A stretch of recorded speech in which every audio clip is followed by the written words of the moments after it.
Who are Football Manager's real superheroes?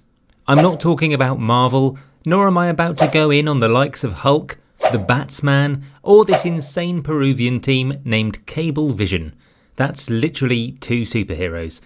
No, today we're here to talk about Gen V, and not the spin-off of The Boys, but rather the miracle workers that are versatile players. Yes, the real superheroes in FM, and especially so in FM24, where injuries and player fatigue are probably plaguing you, are those squad members that can stand in for those who are absent, regardless of their preferred position. In this video then, we're going to quickly recap just how important squad depth is before we talk about the 5 areas of the pitch where we think versatile roles can blend well, and we'll also throw in our favourite players we've managed so far for each of those 5 areas. Okay then, so what do we mean by good squad depth, and why is it so important? Well, depending what league or tournament you're playing in, chances are you're going to be asked to register 25 first team players. Unless of course it's Ligue 1 in France, where that limit is growing to 100 farmers. But what does that limit mean for what an ideal squad should contain? Well, on screen is what we think a balanced squad ought to look like. It actually totals 31 players, but that does feature 6 youth prospects who won't require registration. And astonishingly, this can give you a coverage of around 3.4 players per position on average. Don't get me wrong though, this is going to be quite aspirational, and it may take you 3 or 4 seasons worth of transfer activity and youth intakes to get something like this ideal. And this is my take on what good squad depth looks like, but why is it so important? Well, let me hit you with some stats.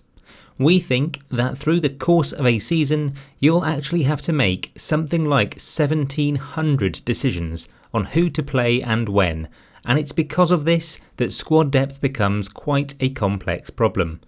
We stacked that figure against our own opinion of how important the likes of fatigue management, experience level management, and your recruitment pipeline, amongst other things, is to winning in FM24, in our video that explained the order in which we think you should prioritise learning the features of this game. Squad depth came out in 3rd, bested only by tactics and player attributes, so that is just how important squad depth can be. Another thing that I would say about the importance of squad depth is that one of our 5 lessons learned so far in FM24 included the fact that there are more triggers now to player unhappiness and this dynamics matrix than ever before.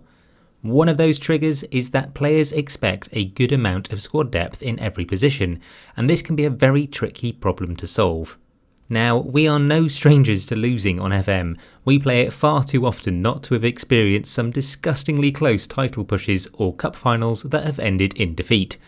The first excuse that is coming to mind with every so close but so far in FM24, for me personally, has been if only we had fewer injuries. Your average injury pileup will be 3.2 players absent due to injury at any given time. Your average injury duration will be 10 days. Your average number of injuries per season will be, perhaps unbelievably, 46. This is all the mean scores we've recorded over 4 seasons with Marseille in FM24, but what it means is that 3.4 players per position we mentioned earlier as part of our ideal squad depth soon falls to just above 3 for any given match. The good news is our next video is going to feature 5 tips you've never heard before on how to mitigate injuries and fatigue in FM. You know what to do. But that squad depth number of just above 3 falls to 2.5 when you take out youth prospects, and if you strip out the coverage offered by versatile players from that, you get to just 2. 2 players per position, which means if you are playing 2 games every 10 days, you are likely to have at least 6 fatigued players amongst your substitutes. Probably all sounding very familiar even if you haven't put numbers on it before, but this is why versatility should never be overlooked. So we've alluded to this in our overview of the ideal squad earlier, but these are the 5 areas we think versatile players should be sought after to cover. Number 1 is your anywhere across the back line, your Paolo Maldini role if you will. Number 2 is your either-sided wing-back, perhaps your Diego Dallo. Number 3 is your central defensive spine, anywhere up to that halfway line in the middle, perhaps best suited by Eric Dyer. Number 4 then is your anywhere behind the striker role, and I'm thinking that Bernardo Silva best encapsulates this one. And number 5 is your anywhere in the front 3, your Gabriel Jesus's, for instance. Now there are versatile players beyond these 5 key areas that can fill almost any gap. I'm thinking James Milner, or maybe even this guy, who when asked what position do you play, probably just responds with yes. But those exceptions are few and far between, whereas we think that the 5 areas we've just covered off are readily available at more than just the elite levels. But we listed off a few examples of players there that we're hoping help explain the versatility we're looking for, but that's not to say they are the best options available.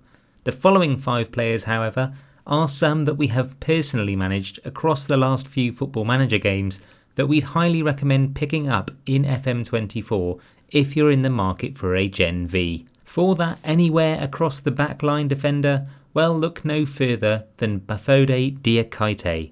Fundamentals for defence? Check. Not going to get out-jumped in central defence? Check. Can still pass and cross like a wing-back? Booyah. For your either-sided wing-back, Million Manhoef is your $1 million man. Hoof. This lad is accomplished at bloody anywhere on the flanks. He'll even do a job as a supportive winger if you need him to, and there's nothing screamingly bad about his defensive qualities. A near perfect versatile wingback in our opinion.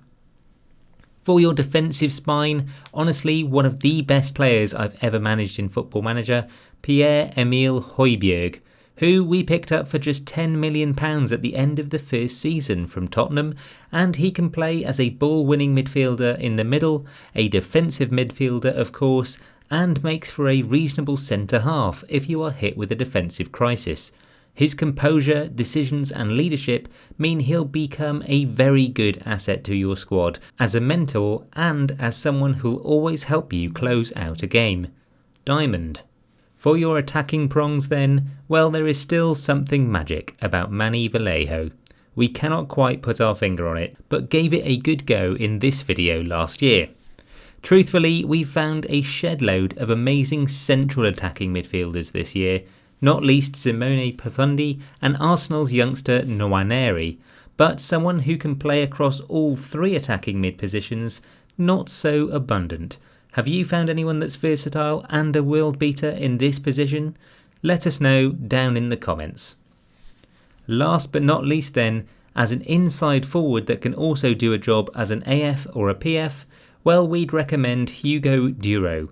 He starts out at Valencia in FM24 and possesses everything you'd want for a goal-scoring winger, but can also hold his own in a role furthest forward. That'll wrap it for today's video then folks. Hope you've enjoyed it. Do drop your very own Gen V recommendations down in the comments for this awesome community to benefit from, and until next time my friends, adios.